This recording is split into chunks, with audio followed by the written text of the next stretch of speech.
You're cruising the Pacific in your luxury yacht when you come across a deserted island. Turns out, it's not so deserted after all. There's a bunch of islanders arguing about who owns all the coconuts. You approach them and ask who's in charge. No one, they say. You ask them if they have a government or any laws. One of them asks, what are those? Well, you say, a government organizes people and makes laws or rules to protect their property and rights. That means you won't have to fight over the coconuts anymore. You guys want to start one? The islanders nod. There are lots of different types, you say. First, you have to decide who gets to have the decision-making power. One type is a democracy. That's when you give everyone decision-making power. A democracy can either be direct or indirect. In a direct democracy, everyone gets a vote on every major decision. It works best for small groups like the one here on this island, but only if you guys can agree to follow the decision with the most votes. If you keep arguing like this, all your coconuts will rot. There's also an indirect democracy, also called a representative democracy, or simply a republic. We have this type of government where I come from, the United States.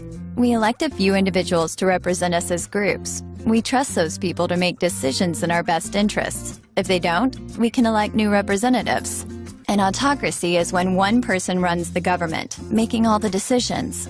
A monarchy is a type of autocracy run by a queen or king. Monarchs rule for life and are hereditary, meaning each new queen or king is a family member of the previous monarch, usually a son or daughter. In an absolute monarchy, there's a single ruler with no limits on power. In a constitutional monarchy, the monarch is limited by a constitution and laws. A dictatorship is also an autocracy. A dictator rules a nation by force, making all government decisions, sometimes with the help of advisors. Dictators want power for life. They like to take all the coconuts for themselves, if you know what I mean.